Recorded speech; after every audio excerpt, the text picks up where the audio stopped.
Digital technology, அதே போன்று yoga program, அதே போன்று பகல் நேர நிலையங்கள் இருக்கின்ற முதியோர்களை நாங்கள் ஊக்குவிக்கின்ற அந்த நிகழ்வு நாங்கள் ஆரம்பித்தோம். ज्येष्ठ पुरवस्यन ඔබ සියලු දෙනාගේම ඉතාම ආදරයෙන් ගෞරව පිළිගන්න ලබන අතර සඳහන් ආදරයෙන් ආරාධනා කර සිටිනවා අපගේ දිස්ත්‍රික් නියමවාහන දිස්ත්‍රික් ලේකම්තුමනි ඔබතුමා.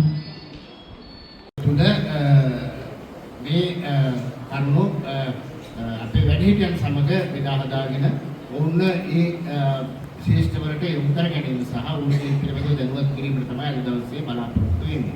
සමාජයේ තමුන්ගේ ජීවිතාව තුළ ජීවිත කාලය තුළ තමුන්ට යමක් කළ හැකි කාලයේදී බොහෝ දේවල් කළ නමුත් ඉන්පසුව තමුන්ගේ ශාරීරික යෝග්‍යතාවය අනුව යම් ඒ කාර්යවලින් බැහැර වෙලා ඉන්න කණ්ඩායමක් තමයි අද දවසේ අපේ ඉලක්ක කණ්ඩායම වෙන්නේ. අවුරුදු 60කට වඩා අඩු පිරිස ගත්තොත් මේ රටේ නිෂ්පාදනයේට පරිපාලනමය කටයුතු වලට ඒ වගේම සමාජීය වශයෙන් අවශ්‍ය වන අනිකුත් කාර්යයන් ඉටු කිරීමට කටයුතු කරන පිරිසක්. මේ පෙළේට අපි සියලු දෙනාම දැක්කොත් එහෙම ඒ කිව්ව වයස් සීමාවට පහළ මේ සමාජයේ වෙනුවෙන් තමන්ගේ කාර්යභාරය තවත් ලොකු පිරිසක් වෙනුවෙන් ඉටු කරන කණ්ඩායම. දන්නවා මේ කියන විශේෂයෙන් බොහෝ දුරට අවුරුදු 60 සීමාව වගේ වුණාට පස්සේ මේ කියන සියලු වගකීම් වලින් අපිට නිදහස් වෙලා අපිට ඒ කියන කාර්ය වෙනත් පිරිසකට බාර දීලා අපිට ඔබතුමන්ලගේ පැත්තට එන්න සිද්ධ වෙනවා. ඒ දේවල් සමුද එකතු කරගන්නට වඩා පහසුතාවයක් සැපයීමේ වෙනවා.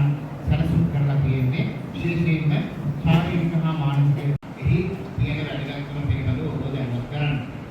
அதை எடுத்துக்கின்ற பல விடயங்கள் தொடர்பாக பேசப்பட இருக்கின்றது, கலைக்கப்பட இருக்கின்றது. ඒ වගේම දැන් අවස්ථාවක අපිට මේ දේශනාව සම්පූර්ණ කරලා සම්පූර්ණ මණ්ඩලයට මම විශේෂයෙන්ම සුදුසුවක් වෙනවා. எப்படி இந்த டிஜிட்டல் உலகத்துக்குள்ள பழகிக் கொள்ளலாம்?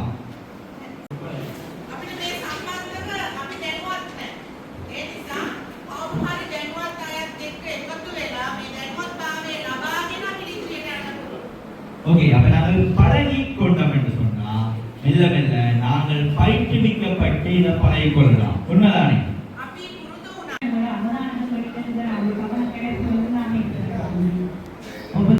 ඇත්තටම කියනවා ඒකයි. කවදාවත් අපි ඒක තමයි කියන්නේ. අනේක අපිට ඇරෙන්න ඕන. කවදද අපි සංවර්ධනය වෙන්නේ? ඔබ නම් ඉන්නේ